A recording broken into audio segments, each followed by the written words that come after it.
Okay. I personally like drawing sines and cosine graph because I like the waves in it and I like just using different colors. I'm weird. I get it. But we're going to be talking about horizontal translations, vertical translations, combining the translations, and just overall trig models. All right. So up first, we have our horizontal translations. Guess what? It's the exact same as all of our other function movements. Okay. So inside, your x is going to tell you whether you're going left or right.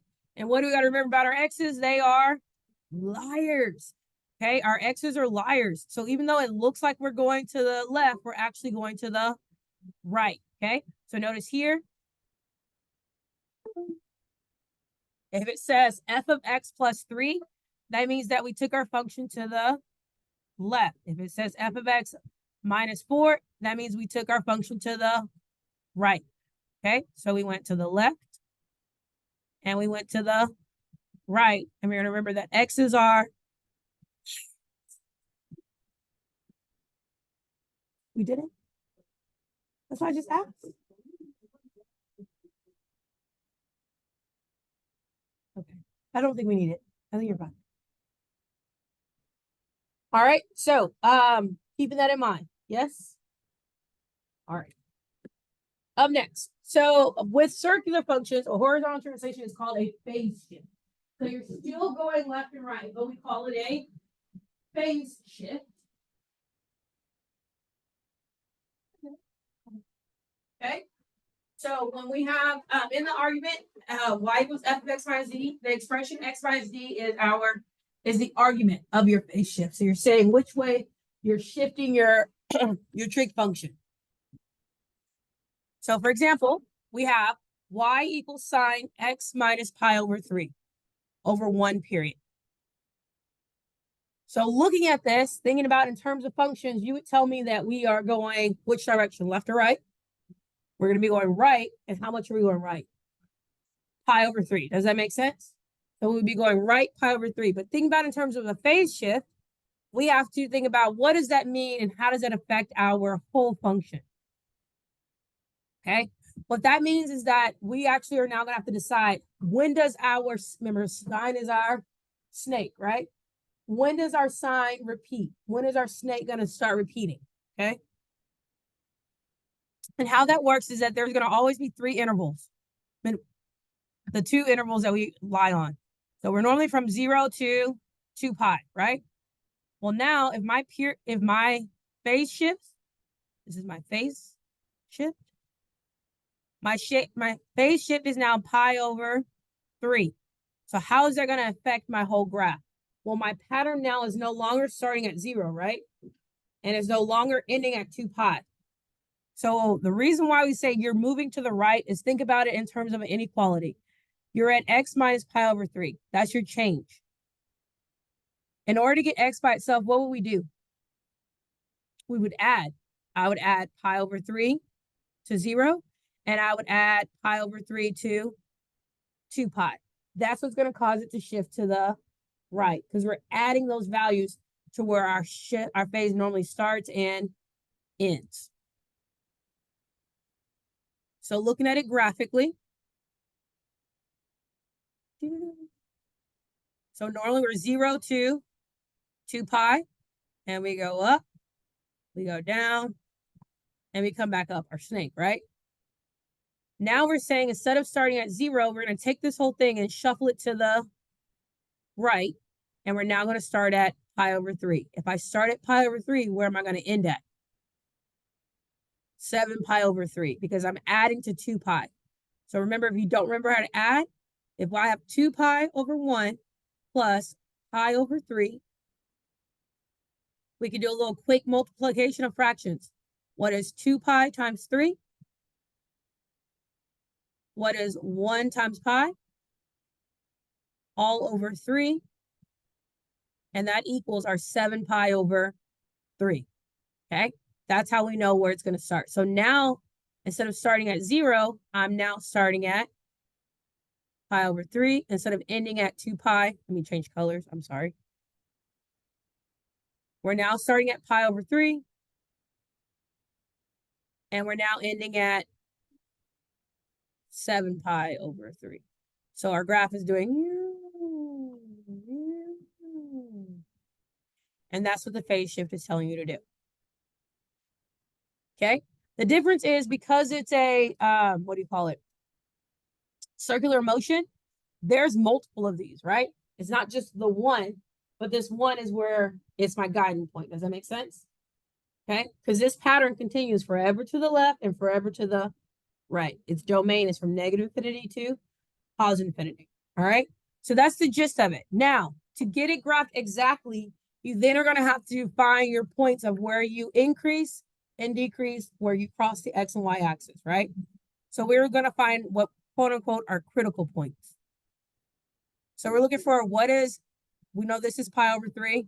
We're looking for when does this happen? When does this happen? When does this happen? And when does that happen? Does that make sense? So we're looking for those critical points, those 5 values. To find those 5 values, we're going to have to divide this interval into 4 parts. So you want 4 equal parts. So from pi over 3 to 7 pi over 3, where would my 4 equal parts be? First, you have to find your halfway. So halfway between would be where? Anyone know? I just told you we're going to first find the halfway point. How do you find the halfway point? Okay. I will show. Here we go. Ready? We're going to do it. Your halfway is going to be the average of your beginning and your ending, right? Does that make sense? So the fastest way I would think about it would be to add where you start and end and then divide by 2. That's going to be your halfway. So I'm not going to put pi in the calculator. Okay. So I'm putting in 1/3 plus 7/3. Going to get a value. And I'm going to divide that by 2. And I want it as a fraction. So I'm going to press math, frac to get a fraction. Is that okay? So my halfway point is at 4 pi over 3. So that's where I'm crossing the x-intercept at. Are you good with me? Okay, so that's your first point, your halfway. Then you're going to do it again, but this time you're finding halfway between these two.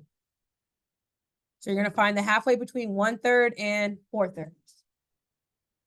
And then you're going to find the halfway between 4/3 and 7/3. Are you with me or no? You can tell me if I'm saying something weird. That's what it means to divide into 4 equal parts. So when you're dividing something into 4 equal parts, first you find the halfway, then you divide the halfways into 2 parts. And do you have equal parts by then? Yeah. All right. So now we're going to do the next one. So now I'm looking for between pi over 3 and now what I know is 4 pi over 3. So I'm going to do 1/3.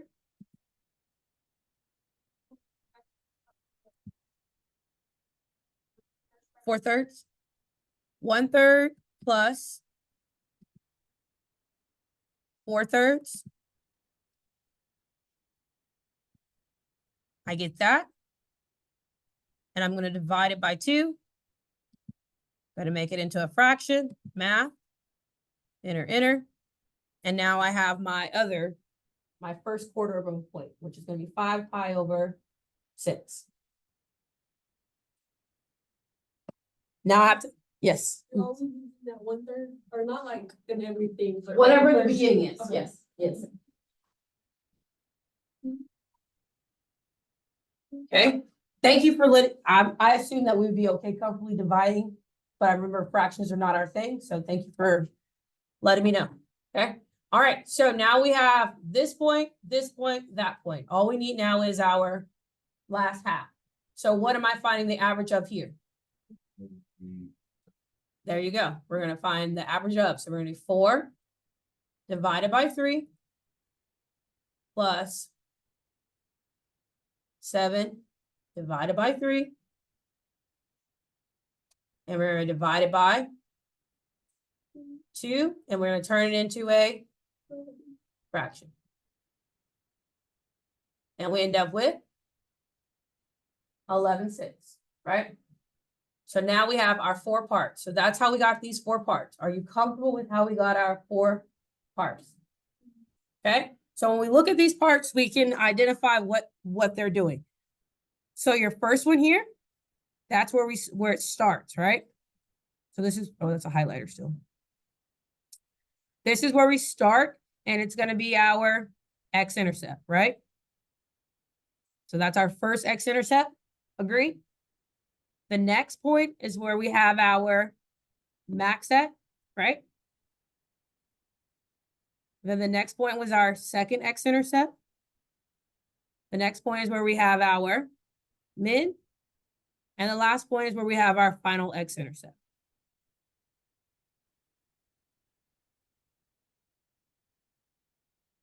And that's what these are. Boom, boom, boom, boom, boom. Okay. Now, this has max and a min because it's a positive sign function. If it was negative, then we would have a min, then a max. Okay. Are we okay finding the 4 intervals, the 4 points? Cool. All right. So then we're trying, those are supposed to be pies, and I don't know why my pies are not appearing. Pies are being weird. See why my pies aren't showing. Look, they're right there. So why, when I'm in full mode, it won't show you my pie? Those are pies, not question boxes, as you could see previously. So yeah. All right. So we took our shifts and we subtracted, and then we found our new places. Now, with those new places, these values are still our same, right? So we are identified. This was our x-intercept, correct? Which is why it's equal to 0. This was our max, which is why it's 1. This is an x-intercept, which is why it's 0. This was our min, which is why it's -1. This was our x-intercept, which is why it's 0. Yes?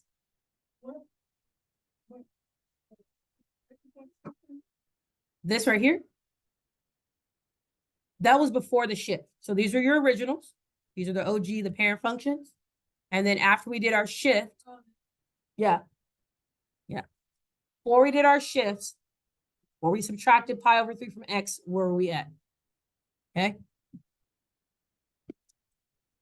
And that's why these are our y values. So these are our y's. And that's because we stated this was our x-intercept. This was our max, x-intercept, our min, x-intercept. Remember writing that? And from there, I can then create the actual graph. So here's a pretty drawn out graph. I know mine is just as beautiful, but I thought I would give you all a better. Okay. And I'm only asking you to draw most times just one pattern, that one shift, that one period. Sorry, not shift. How we feel? Pretty good? Cool? Yeah. Yes. So those are the X, the Y values on the bottom. Yeah, the Y values don't change because we're phase shift. The only change was a change in our X's. So the black values. Were the originals, and this was our ones we created, right? So those aren't Y's. These are your original X values. Okay. This was before, so if we were going backwards, saying that this is where it came from. Okay. Yeah. All right. Now, there is another method. I think method 1 is easier, but I'm just to show you both methods. Method number 2 is that you literally draw both graphs. You literally draw both graphs and you shuffle everything pi over 3. So you draw the graphs, instead of finding the values, you take and you shuffle everything to the right, pi over 3. That's method number 2. Still gotta figure out where all the points go. So me personally, I like to just go ahead and do the math and know exactly what my ordered pairs are and label x-intercepts, maxes, and mins. But if you are okay with that, then I won't stop you, but that's your option. All right. Okay. Now we're going to do a cosine. Cosine makes what shape? Anyone remember? The cup, right? Cosine is our cup, right? So with cosine, you're either gonna have a concave up, right? Or concave down cup, right? Concave up cup is when it's positive. Concave down cup is when it's negative. I don't know how to make a cup downward. That's why I keep trying to figure it out. But you get what I'm saying, right? Yeah, thank you for supporting me. All right. Last week we talked about our amplitude. Do y'all remember amplitude from last week? Your amplitude is your coefficient in front. That 3, that's called our amplitude. That tells us our new max and min value. Does that make sense? So your amplitude is telling you how far are you from the middle of your graph. So previously on sine, it had an amplitude of 1, which is why our max was 1 and our min was -1. Cosine here has an amplitude of what? 3. The coefficient in front is 3. So this is our amplitude value. Because this is our amplitude, we know that our range is going to be from -3 to +3 instead of -1 to 1. Make sense? Yes? No? Okay, what part? So from last week, we learned that the amplitude of any of a regular sine cosine graph, it's -1 to 1. That means that is the lowest your cup is going to go, or the lowest your snake is going to go is -1, and the highest is going to go is 1. Remember, because that's on the unit circle, what are our highest x and y, our highest y values on? 1, right? -1 is our high, 1 is our highest, -1 is our lowest. But if I keep going around that circle, those values are going to amplify, which is why it's called our amplitude. We're going to change it, right?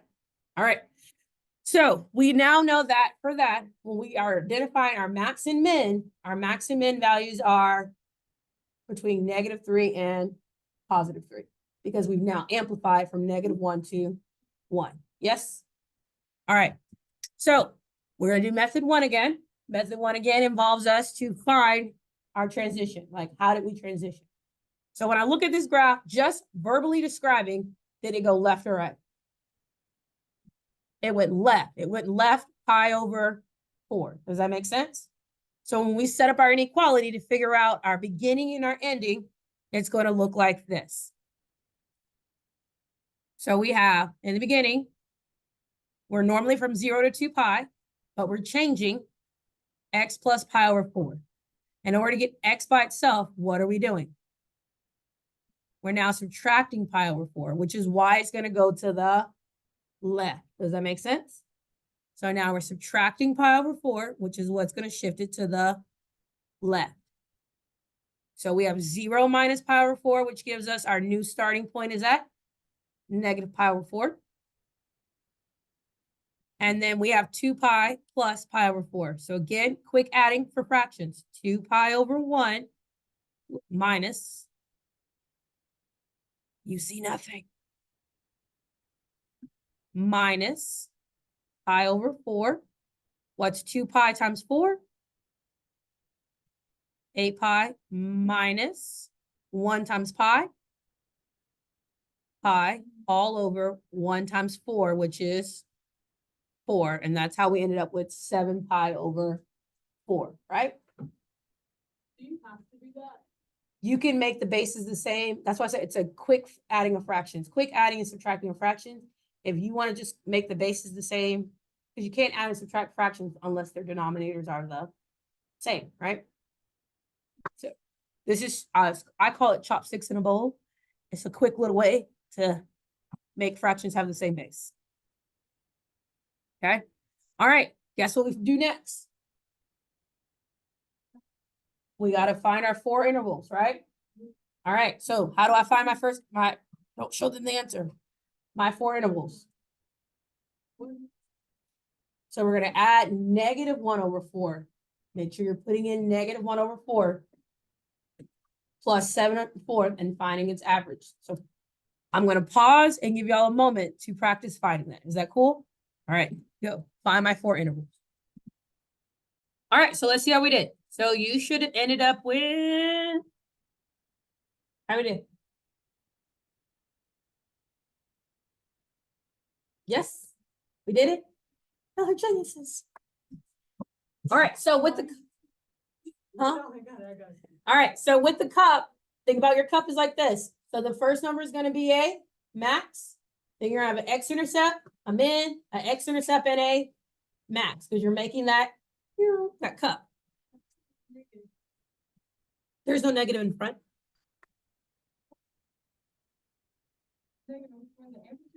Yeah, your amplitude has to be negative in order for it to be. Oh. All right, so this is gonna be a max. This is an x-intercept. This is a min. This is an x-intercept. And this is a max. We are. That's just where your x-axis, you're on your graph. I'm gonna graph it. Are you ready? Okay. I was like, I'm gonna graph it. All right, so I'm here at negative pi over 4, and my max value is 3, and what's my min value? -3, because my amplitude is 3. So at negative pi over 4, I'm gonna go up here to 3. At positive pi over 4, I'm an x-intercept, yeah. At 3 pi over 4, 3 pi over 4, I am a minimum. At 5 pi over 4, I'm an x-intercept. And then at 7 pi over 4, I am a maximum. So my cup is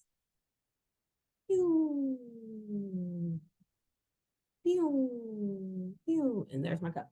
So does it, so if it's positive, it goes down first? Yeah, so if you are positive, you're gonna start with the max. If you're negative, then you're gonna start with the min. But that's your amplitude. If your amplitude, your A value, if that's positive or negative. Wait, okay, so the amplitude positive, it starts with a min. It's a cup. I'm a happy cup. I'm concaved up. Right? If my amplitude is negative, I'm now gonna go. I know where it's from. What is that, amplitude? What do you mean? How do I know where it starts? Like on the homework, they show the whole graph. So like, how do It'll you- tell you a piece to start at. So like when you're doing this, it should tell you from here to here, you're just analyzing this little piece that's been transformed. It's good. And then this pattern just continues from left to right on that 2 pi interval. So like your next one would go from 7 pi over 4 plus 2 pi, right? And it repeats itself. On this side, it would go from negative pi over 4 minus 2 pi to keep going to the left. Because it's periodic. So it happens every period, every 2 pi. I'm going to keep having a cup. So you said if the amplitude is negative, you start with the min. Mhm. Is it only for cosine? When we have, I said it with sine. So with sine, you're going to start with, instead of a maximum, it starts with a minimum when it's negative. All right, so let's look at, If the amplitude is negative, start with the min. on cosine. So on cosine, then on sine, our snake was my left. Hold on, I just gotta do it this way. So I'm here like this, right? My snake. There we go. Yeah. Okay. yeah. Okay, that's my snake, right? This is when I'm positive. When I'm negative, I look like this. So positive, negative. And that's, Do you start from like the other side of the? when the bar- I started from the other side of the y-axis because it said negative pi over 4. I'm just trying to figure out. Middle of the x, what do you mean? I followed where my x values were. What we're finding here are our x values, right? We're saying x is between. This is my period, this is how, where my period starts and where it ends, right? So it says x is between, so I had to start at negative pi over 4 because that's where my x starts. So why are we making this one start with the min? If I was the- saying right here, so you see how we start as a maximum? Yeah. Because it's positive? Yeah. If my amplitude was negative, we would start down here at the minimum. Like if this had been -3, we would have started down here and the cup would have been. Got it? All right. Again, I don't know why my pies are hiding from y'all, but we changed our x's. So these were our new x's after we added, we subtracted from each one of those. However, our y values did not change. When our y values also changed. Why did our y values change? Because our amplitude became from a 1 to a 3. So everywhere there's a 1, we multiplied it by 3. And so our final movements puts us at 3, 0, -3, 0, and 3. Okay. And that's our beautiful graph.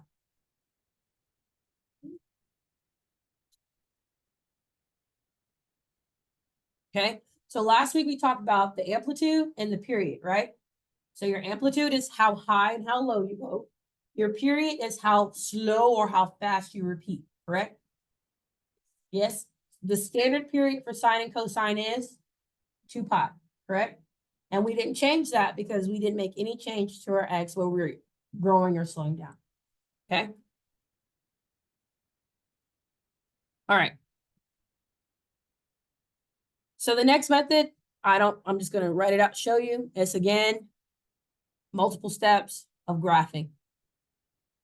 And as you draw the original, and then at each point, you're going to multiply, and then you shuffle, and you go back and forth. I personally don't like doing the graph method. I rather do the math, the table method with the math, and then push out the graph. All right. Now, we're going to put them all together. Now we have amplitude, we have phase shift, and we have our period change. Dun, dun, dun, dun. Okay. Remember, x's are liars. So everything we see inside this x is not what it really is. All right. I don't think mine did either, but it is what it is. Okay, so the first thing we're going to do is notice it says plus pi. This whole thing right here means that there's a lot of transformation taking place. It's not just subtracting pi. I also have to take into account that 3x. And that's because if I was to write this in completely factored form, this would be -2 cosine of 3 parentheses x plus pi over 3. Okay, you would factor out your period change. So this is a period of 3. That's why it's actually from -pi over 3 and pi over 3. So you have to take into account all of that when you're doing it, but yeah. So my amplitude is -2, right? Do we see that? Our amplitude is negative, so our cup is going to be concave down. Does that make sense? Okay, with a max and min of -2 to 2. Yes? So we're comfortable with that? All right, next is our change in our period. So our period is no longer just 2 pi. What are we doing with 2 pi? We're dividing it by 3. Do y'all remember that from last week? So we're erase what? This? Oh, I was trying to separate each piece so you could see that this is your period. This is your change. No.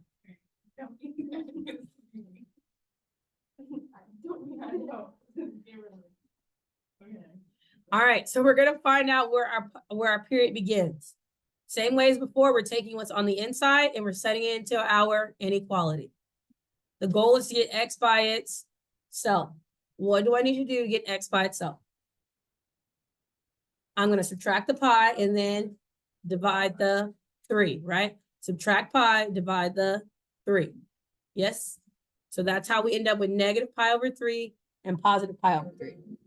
Does anyone need to see the math of me subtracting and dividing? Okay. So we have 0 minus pi divided by 3. And that's going to be one side. On the other side, we have 2 pi minus pi divided by 3. And that's how we end up with -pi over 3 and with positive pi over 3. So this is the beginning of our cup, and this is the ending of our cup. Yes? From here, what do I need to do next? Find my 4 intervals, right? Are we comfortable finding the 4 intervals? This one's actually fairly easy because you know your middle interval is gonna be what? 0. So we know that middle is gonna be 0. And then you just gotta find in between those other two, right? So when we find our intervals, we end up with these points. And so I went ahead and labeled them. This is -2 because it's a min. This is our x-intercept. This is our max. This is our x-intercept. And this is our min. And how do I know that we start off with a min? Because of the negative. So our cup is now doing this. A frown. It's upside down. Oh no, I spilled my juice. I'm sad. Yeah. Okay. I lost my. And then as soon as you have these points, all you're doing is plotting and connecting. Yes. Was it terrible?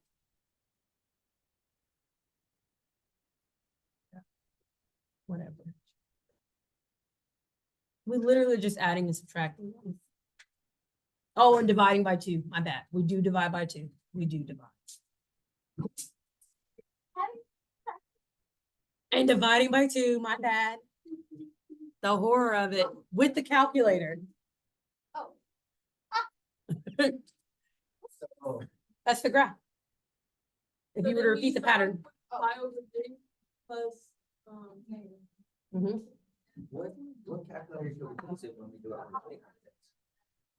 She have these calculators that you can take right here. Yeah, you can check out one. Okay.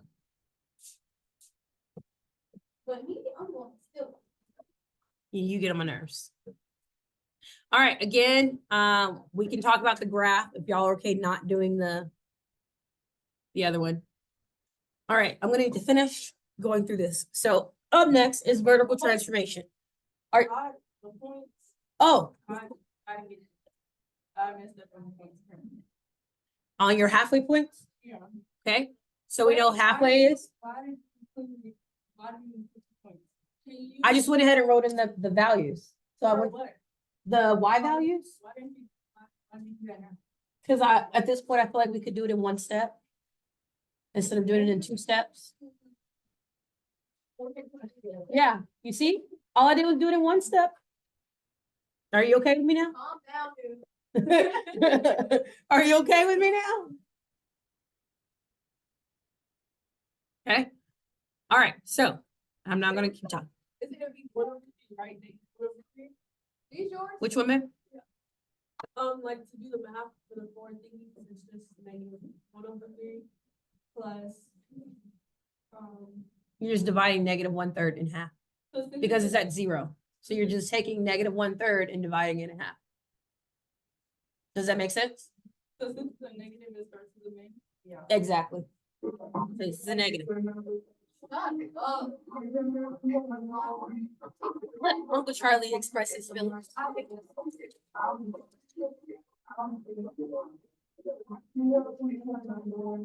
I'm gonna keep recording so I can do the vertical one next.